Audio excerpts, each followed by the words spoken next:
नागपूर नजीकच्या मोवाड शहरामध्ये वाढत असलेल्या कोरोना रोखण्यासाठी तपासणी शिबिराचे आयोजन करण्यात आले होते।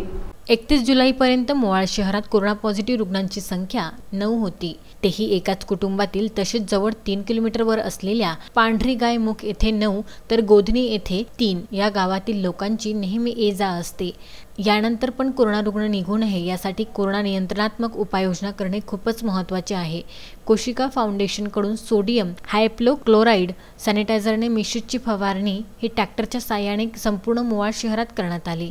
तसेच मोवाड शहरातील व्यापारी वर्गांची तसेच काही लोकांनी आपल्या स्वइच्छेने मोवाड व गोधनी व पांढरी गायमुख काही लोकांनी कोरोना तपासणी शिबिर घेऊन तपासणी करण्यात आली। कोरोना या आजाराचा ग्रामीण भागात वाढता प्रसार बघता मोवाड प्राथमिक आरोग्य केंद्रामध्ये कोरोना तपासणी शिबिराचे आयोजन करण्यात आले होते।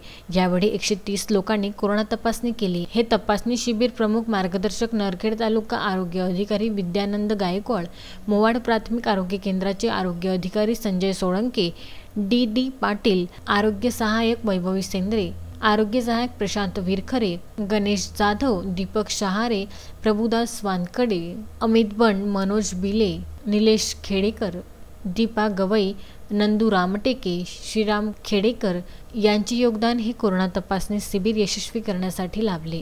पियुष झुंझुवाडिया, विदर्भ न्यूज, नागपूर।